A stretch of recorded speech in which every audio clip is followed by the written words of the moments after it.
ถนนอยู่ในประเทศไทยสวยงามกว่าที่ทุกคนคิดเลยครับสวัสดีครับพี่น้องทางลาวไทยเนาะ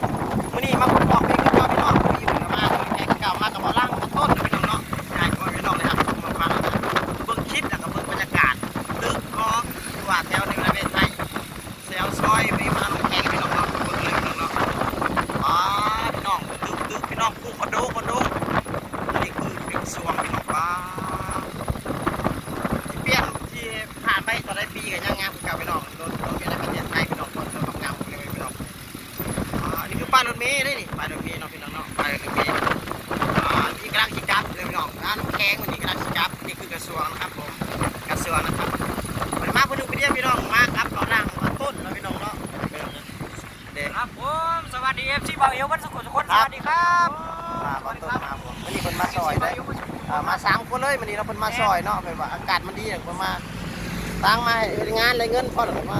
มาเบิ่งมายังมาถ่าย เนี่ยคนมาถ่ายตามที่ชีวิตเบาหลังเขาเบาอิววันนี้ฮะต้นนี่แล้วตอนนี้เขามาเอาน้ำแข็งอยู่สนามมินักด้วยพี่น้องเบิ่งนี่ยอดถนนประเทศไทยนี่เบิ่งว่ารถยอดนี่เลยพี่น้องเราจะเป็นไทยพี่น้องนี่ผ่านไปหาปี10 ปียังงามคือเก่าพี่น้องตกมันจะมีขีดแดงๆมันไปทางโค้งมันจะมีเห็ดขีดแดงๆจากขีดยังมีกระหูเนาะทางโค้งแบบว่าให้พุ่นเลยโค้งมันจะได้เนาะเห็ดขีดยังได้ให้เบิ่งพี่น้องนี่ตัวลาพานานี่แหละหลายพี่น้องเนาะโดยในประเทศไทยความแตกต่างระหว่างประเทศไทยกับเพื่อนบ้านแตกต่างกันเองพี่น้องที่บอกแค่ที่บอกมีดินให้ปลูกต้นไม้เลยพี่น้องเนาะแต่ว่าพอถึงพูดดินเลยอันนี้ไปเห็นเพื่อย่างพี่น้องนี่เริ่มฝนตกก็สิเขียวแล้วพี่น้องสำหรับฝนตกกับฝนสีมาสีน้ำยังใส่พี่น้องในบ้านคนนั้นเนาะมาถนนนี้มี2 เลนในพี่น้องข้างนี่2 เลนขนาด2 เลนได้เนาะรถร้ายดีนี่คือตอนบ่ายพี่น้องเนาะบ่ายกว่าเนาะว่าทอดบ่าย2เลยนี่พี่น้องนี่กำลังกลับพี่น้องกลับไปส่งแถวซอยทานแถวลุงกระถางที่ว่าไปอยู่ด้วยลงไปเนาะพี่น้องเนาะเหมือนกับมาได้มีบาลังยังแนวตามติดชีวิตมาต้นกับมาตามติดชีวิตเขามาอยู่เป็นทางได้งานจะเป็นไงว่าใช้ได้เงินตระบาดกับงานตากแดดประมาณนี้พี่น้องแต่ว่าความต้องอดทนพี่น้องเนาะบางคนมาโอ้ยมาประเทศไทยนี่คือลำบากแต่เห็นงานตากแดดตากฝนมันกะคือในเรื่องเงินบางคนนะพี่น้องเราบางคนก็มากับมาหาเงินมากับต้องแดดต้องนั่นเลยเนาะแต่ว่าเป็นความอดทนของคนนะพี่น้องแต่ว่าเยอะมาก4 ปีเลยพี่น้องเลย4 ปีแล้วมาใหม่4 ปีเลยเนาะมาเหตุงานเนาะเพื่อหาเงินสร้างบ้านจากยังสร้างสมัยกับบ้านทั้งครอบครัวทั้งบ้านเอามาทุกงานเลยพี่น้องเนาะ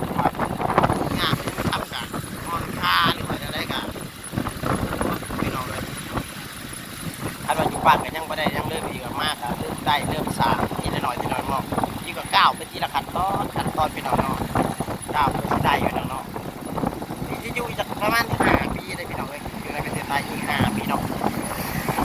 พี่จิวนะครับสงกรานต์พี่น้องเดือนเมษาเนาะวันที่10พี่ก็จะได้กลับบ้านกับ2แล้วเมื่อหาลูกหาพ่อหาแม่พี่น้องเนาะ3 ปี 4 ปีเมื่อที่1เราพี่น้องเนาะเมื่อประมาณประมาณ10 มื้อเราพี่น้องก็10 วันเองเราพี่น้อง10 วันเมื่อเนาะเมื่อเบิ่งของบ้านเขาเป็นจังได้พัฒนาหมดไซเลยเนาะที่มี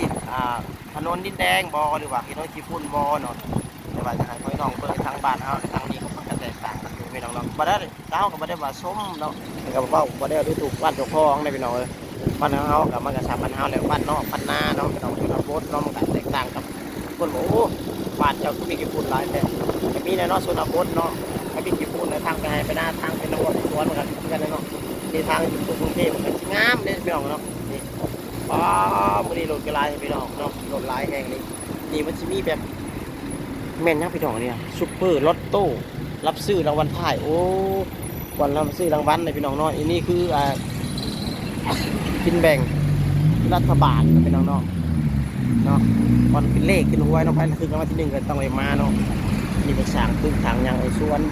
ต้นบ่มีได้พี่น้องความงามเนาะ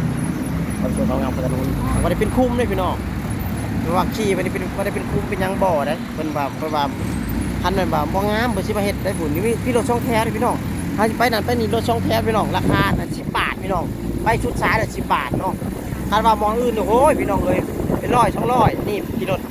มันสิมีรถ2 แถวรถเมล์บริการเนาะคื คือว่ารถเมล์น่ะ8 บาท 7 บาทชุดชายบักใกล้ๆเนาะพาไปอยู่ไปเมืองเนาะนี่ก็ขี่เมล์ไปหลายเทื่อแล้วไปกันเนาะแต่ว่ายังค่อยไปเป็นดอกว่าลงใช้รถชาก็ยังบ่ฮู้ดอกเนาะบ้านเพิ่นสิตกแต่ง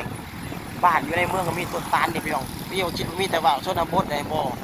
ต้นในเมืองก็มีต้นตาลนี่พี่น้องต้นตาลป้าพี่น้องเลยมาทางไปปลูกต้นไม้งามหลายสีหลายอย่างป้าโอ้ความงามพี่น้องไปปลูกต้นคูนต้นยางเนาะเพื่อตกแต่งความสวยความงามพี่น้องตกแต่งความสวยความงามของให้บ้านเมืองได้พี่น้องเลยมีต้นเจียดต้นอย่างนี้อ๋อนี่ลึกนี่พี่น้องเลยเนาะสำหรับคลิปนี้กับพ่ออิ๋วกับสิได้รับประจากพี่น้องไปเลยเด้อพี่น้องเด้อฝากคลิปนี้กับฝากกดไลค์กดแชร์ฝากกดติดตามไปเลยก็ได้เป็นใจให้ไปอิ๋วแน่เด้อพี่น้องเด้อกำลังใจให้ไปอิ๋วในคลิปต่อไปพี่น้องเนาะให้พ่อแม่พี่น้องให้ชมกันอะไรพี่น้องเนาะ